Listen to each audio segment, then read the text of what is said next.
Cepat. Rel kereta api hampir ditutup, guys. Oke, cepat. Oh, hampir aja, guys. Untung aja nggak kena kepala. Dah, coba kebayang nggak sih kalau kena kepala? Waduh, bisa bencol kepala aku nih. Oke, guys. Bertemu lagi dengan channel aku. Oh ya, sebelumnya assalamualaikum warahmatullahi wabarakatuh. Berjumpa lagi dengan channel aku, Rossi Bandit. Gimana kabar kalian semua? Masih sehat dan baik aja kan? Oke, sebelum kita lanjut ke video pembahasan kali ini, alangkah baiknya kalian subscribe dulu channel ini sebagai dukungan dari kalian semua. Dan jangan lupa nyalakan lonceng notifikasinya agar kalian tahu kabar video terbaru dari aku. Oke, terima kasih. Nah, kita langsung aja ya. Di video kali ini aku akan membahas tentang apa ya? Tentang tips pengecekan motor sendiri biar bikin jarang ke bengkel tentunya ya. Oke, pengecekan motor tidak selalu harus ke bengkel, guys. Pengecekan motor bisa dilakukan secara sendiri. Motor memang harus selalu dilakukan pengecekan karena motor kerap menjadi kendaraan andalan kita untuk menunjang aktivitas sehari-hari. Agar dapat terus diandalkan, kondisi motor harus selalu diperiksa agar kinerjanya optimal serta terhindar dari kerusakan. Nah, jenis sepeda motor apapun memiliki pemeriksaan yang kurang lebih sama, guys. Maka dari itu, kita harus mengetahui beberapa sistem di sepeda motor yang tidak boleh lepas dari pemeriksaan, oke?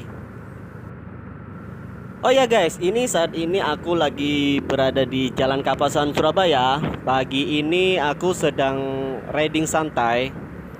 Ini sekarang masih jam 7 pagi. Jadi biasanya di sini tuh sering terjadi macet ya, padat banget ya.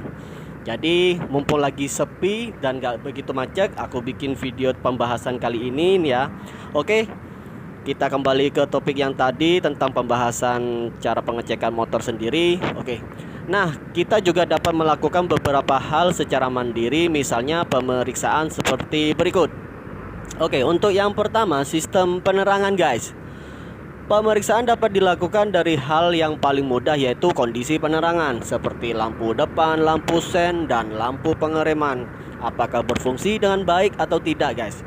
Apabila salah satu dari lampu tersebut tidak berfungsi dengan baik atau mati, kita dapat mengganti dengan lampu yang baru di bengkel terdekat. Oh ya, aku lupa nih.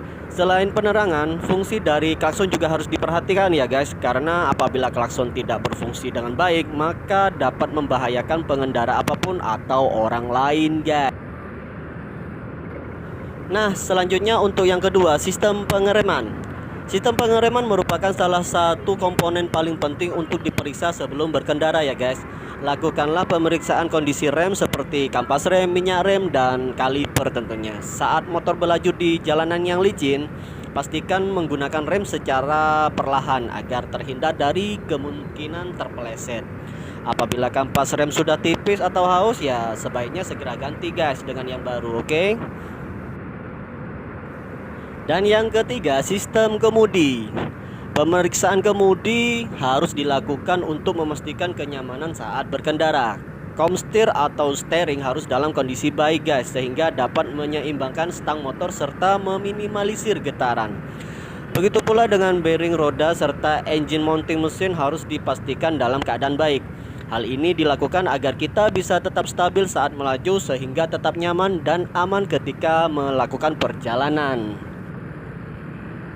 Dan yang keempat, oli mesin. Oli mesin harus dicek dan diganti secara berkala untuk memastikan kinerja mesin tetap optimal dan tahan lama.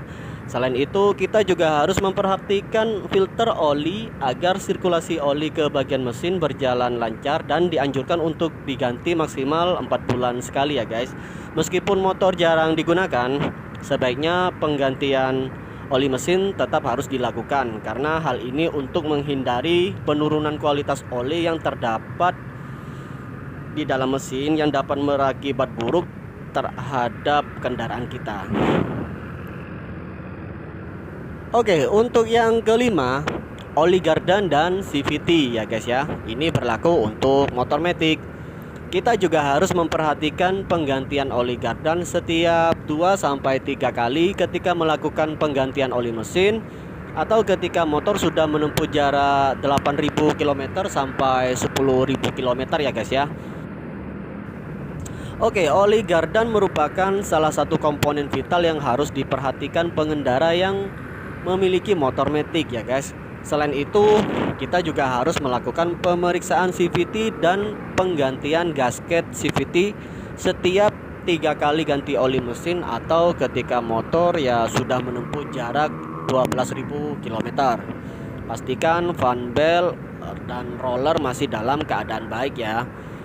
Bila bagian fan belt CVT sudah retak dan roller sudah tidak rata, segera ganti untuk mengembalikan performa motor matic. Untuk yang keenam, rantai dan gear. Bagi pengendara motor bertransmisi manual, kita harus memeriksa kondisi rantai dan gear ya guys ya. Apabila kondisi gear sudah lancip atau rantai sudah kendor, maka pengendara sebaiknya melakukan pergantian ke bengkel resmi atau bengkel langganan kalian yang terdekat aja ya. Dan selanjutnya untuk yang ketujuh, kabel gas dan kopling. Kita juga harus memperhatikan kondisi kabel gas dan kopling. Ini bagi sepeda motor bertransmisi manual ya. Dan juga berlaku untuk matic juga. Pastikan kabel gas dan kopling tidak mengalami kerusakan atau seret. Dan apabila terjadi kerusakan, kita juga harus segera memeriksakan ke bengkel resmi atau langganan kalian ya, karena hal ini dapat memicu kabel cepat putus akibat adanya gesekan. Dan untuk yang terakhir, ini yang ke-8, kondisi ban guys. Perhatikan kondisi tekanan angin ban yang diisi sesuai dengan kebutuhan ban. Apabila terlalu kempes atau kurang angin akan membuat motor menjadi berat dan konsumsi bahan bakar menjadi lebih boros. Kemudian apabila ban sudah mengalami kebotakan, maka gantilah dengan yang baru ya guys ya. Oke. Nah, hal ini untuk menjaga keselamatan pengendara agar terhindar dari kecelakaan karena jalanan yang licin saat musim hujan. Nah, demikian video pembahasan tips kali ini. Semoga bermanfaat, dan apabila ada yang mau ditanyakan atau sharing tentang dunia otomotif, kalian bisa komen di kolom komentar di bawah ya. Jadi sampai berjumpa di video selanjutnya. Tetap semangat, terima kasih, dan wassalamualaikum warahmatullahi wabarakatuh.